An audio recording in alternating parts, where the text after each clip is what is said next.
First off, thanks so much for doing this. Not a lot of people like to get off a plane and hop in a studio, but appreciate you accommodating us. Thank you. You are extremely prolific. I mean, over a dozen novels. I've read a lot of them. Does that blow you away that you put that many words onto page? No, because I am kind of compulsive in everything I do, including drinking.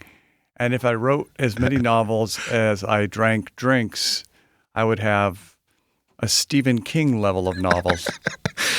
Well, I'm glad you mentioned that because I was going to ask you, are you a person that wants to write or do you need to write? We landed in Houston once and we were signing stock and there was a young woman at Barnes & Noble helping me. And apropos of nothing, she said, "What's your zodiac?" I said, "Pisces." And she said, "Oh, the one water sign that doesn't have a shell." And I was devastated because writing is my shell. Writing is that thing that I keep, from going nuts. And that's your motivation then, to prevent you from going nuts. Oh, yeah, I'm terrified. Well, I mean, look, let's face it, the world can be terrifying, especially lately. Once in a 100-year pandemic that we went through, a lot of us didn't make it. When did you first get the bug, if you will, for writing? It really goes back to fifth grade. And I hate to say it, but my older sister got accepted in a writing retreat program. We lived in the middle of the desert, way in eastern Washington, a tiny, tiny little town. And everyone dreamed of getting out. And suddenly my sister, who was in seventh grade, was going to go to the eastern half of Washington State, western half. And she was going to be in the pine trees and in the mountains with a bunch of other students. And I just wanted to go to the same program just for 1 or 2 weeks. So I started writing like crazy to try to qualify just for the trip. Are you a person who keeps, like an actual daily handwritten journal? Are you on your notes on a smartphone? What's your day-to-day sort of like idea creative process like? I always use spiral notebooks. I brought 3 notebooks on this book tour. And by the time I get home, those 3 spiral notebooks will be filled with scribblings. Let's take a look at the new book, Not Forever, but For Now. One of the things, of course, that you always see on dust jackets, often on the back cover, sometimes on the front, though, are, people who put down words on your behalf, some kudos. And a number of them I agree with. They're from publications like the New York Times, Vanity Fair, San Francisco Chronicle. But this one from USA Today really struck me, that your literature is a breed all its own. What do you make of that? Yeah, it's hard to say. I'm one of the few writers that is writing in a style called minimalism that was enormously popular in the 1980s. And it was championed and more or less invented by an editor named Gordon Lish, who is the editor credited for kind of grooming Raymond Carver. And Lish had a lot of students. One of his students moved to Portland, and his name is Tom Spanbauer, and he's been teaching minimalism since 1990 when I joined his workshop. And so Tom taught me all of these very, very specific rules of this style, and I've been using them to write the most offensive novels I can. This is kind of billed as horror satire. I would also call it a murder mystery, but not in the classic sense, in that we know right away who the murderers are. We're trying to figure out their motivation through the entire book, however, and it centers on 2 brothers, 2 Welsh brothers, Otto and Cecil. The story is told through Cecil's point of view, right? We do not know who killed Daddy. Why did Daddy disappear? Right. And the irony is that a couple winters ago, I bought a whole stack of cozy mysteries. Do you know what those are? I've heard the term, these are softer mysteries. Is that a way to describe it? It doesn't get any softer. These are mysteries in which someone is butchered in a English country town or Irish town, and suddenly some very unlikely detective like a Miss Marple or a Victor or a cat or a dog has to solve the mystery. It is the most sort of little old lady mystery, and they're enormously popular. And I thought I would try to write one, so I read a stack of these while it was snowing. and I hated them all. But I wanted to adopt all of the conventions of the cozy and then write something really outlandish. So it is basically a traditional cozy mystery on steroids. You spin Murder, She Wrote with Angela Lansbury on its head, right? That is exactly what a cozy is. This book is about a family of professional killers who are responsible for some of the most atrocious events in history and the young brothers that are destined to take over. We're talking about things like bringing down the World Trade Center in 9/11. We're talking about numerous celebrities who are bumped off by this family. People like Michael Hutchins from NXS, Kurt Cobain, Judy Garland. The list goes on and on. Where did you get the idea for that? The most unlikely place. I was in Los Angeles. I was driving to an appointment. It was that same Christmas. And I looked across at a lawn in Burbank, and all of the blow-up wise men, all the figures that are usually inflated at night, the blowers were off, and they were all covering the lawn, all of these cloth figures of wise men and shepherds and Mary and Joseph and camels. And I thought, that is what Jonestown looked like. That is what Kent State looked like. And I was so struck by this innocent thing suddenly looking like this fantastically grim thing that, in a way, that was a big germ of the novel. Your imagery is so rich in your writing. It's just so powerful. I think, in terms of two senses that I think you really appealed to, certainly visual firstly, but olfactory as well, which is not very common often in writing. Since I began writing, smells have been really big because they are such a way of not just evoking memory. I'm thinking of Proust and the Madeleines, but they're also a way of getting in under the radar. And if you can motion also, verbs get in under the radar. People are kind of hypnotized by verbs and by smells. And so I try to use them constantly. I try to avoid dialogue because if you look at studies, very, very little is actually communicated through dialogue. So I use everything else. Tell me more about that. I'm not aware of that. Years ago, a reader sent me a clipping from I believe it was UCLA. It was a big study that seemed to prove that of everything communicated between people in conversation, 87% of it was not said in words. It was body language, expression, it was tone of voice, it was volume. But really, maybe 13% was actually communicated through the words themselves. These words can be disturbing, obviously, to folks in numerous ways. But I think once a reader pushes past their comfort zone, there's a lot of truths presented in this book about numerous things. Well, one little trick I did was I thought I would also write a kind of smutty book, but all the smut would be depicted by two euphemisms, having it off and having a go.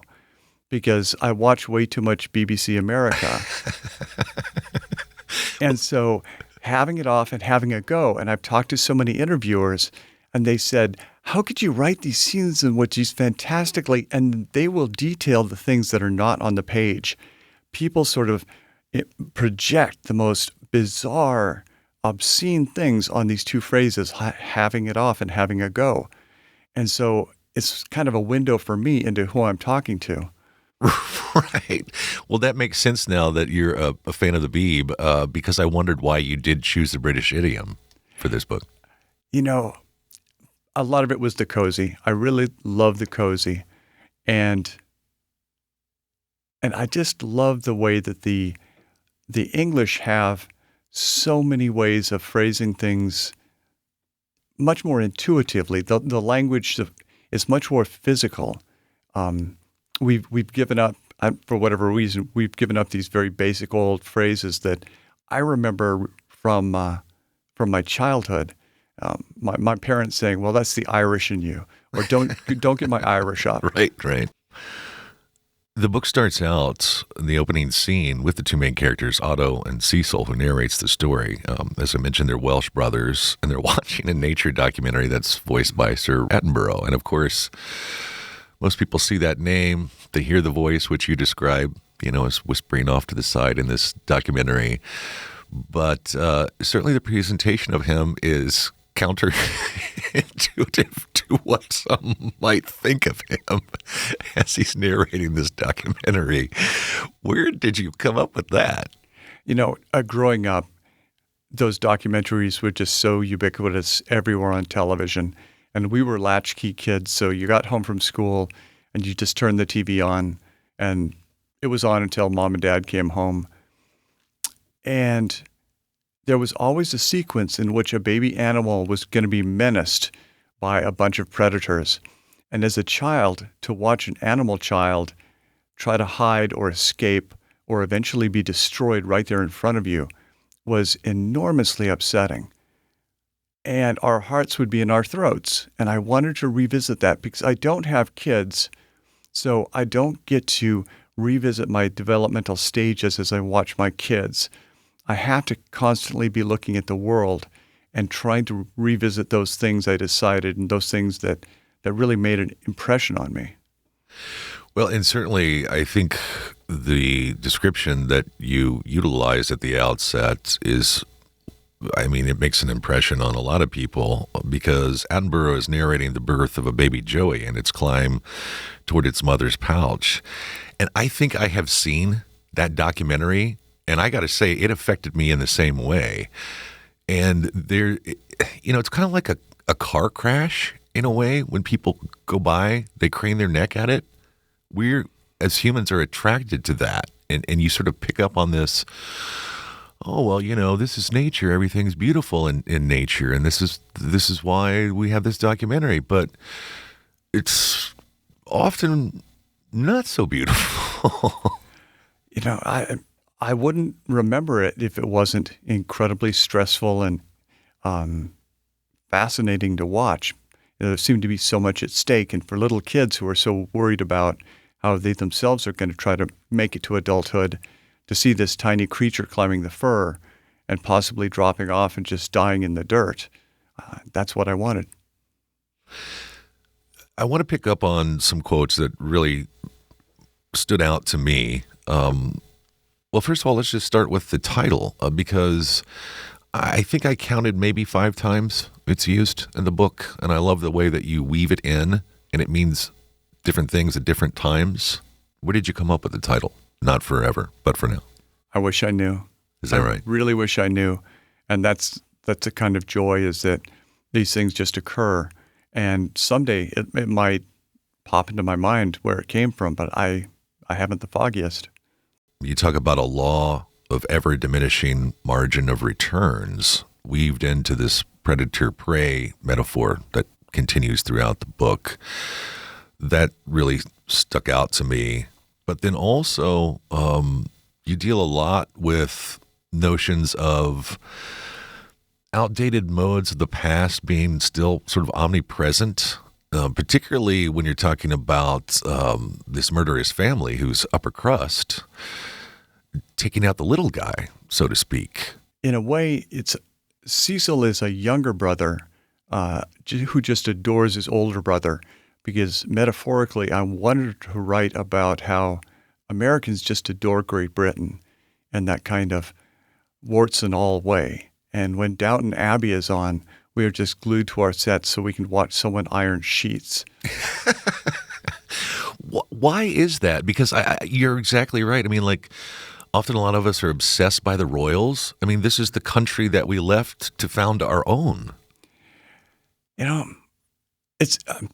I'm just going to Heidegger it. It's a thrownness. It's some, possibly genetic cultural thrownness, and it might be something we'll never understand, or it might just be that the royals have, that the Great Britain has been around longer. But I also wanted to write a novel about empire and how we don't really recognize when we watch Upstairs, Downstairs, or Downton Abbey, we're watching a tiny, tiny number of people whose lives depend on the suffering and the hardship of enormous numbers of people. And so that is kind of the underlying metaphor of the entire book. Right, this power of legacy and how the upper class get away often, literally with murder. And how these two little boys are resisting being pulled into taking their place in the empire. But you also write, our crude ancestors want to see us seize the reins of power. We're bright young things, and no bright young thing wants to squander his life as a custodian of the dead. God, that's beautiful. And they say this as they're burning down an enormous baronial manor house in the English countryside. Right. Because they are very actively at this point pushing back against this legacy, because if they accept a legacy, they're merely perpetuating this thing that they don't even want to be part of, and their lives are over. But if they can destroy this thing, then they might have a chance at a real life. I love what I feel are overtones of Gothic, vampirism, of course, Frankenstein, Jack the Ripper, but of gay men. You know, this book is Brideshead Revisited, two guys in a big house doing it. This book is We've Always Lived in the Castle, with Mary Cat and her sister in a big house eating things. This book is every Gothic novel I've ever loved. So there's tons of Gothic novel. Well, Chuck, it's been great to catch up, and I wish we had all day, but you've got an event to get to, and I really appreciate your time. Thank you so much for coming to Word and talking to us. Hey, Tom, thank you very much.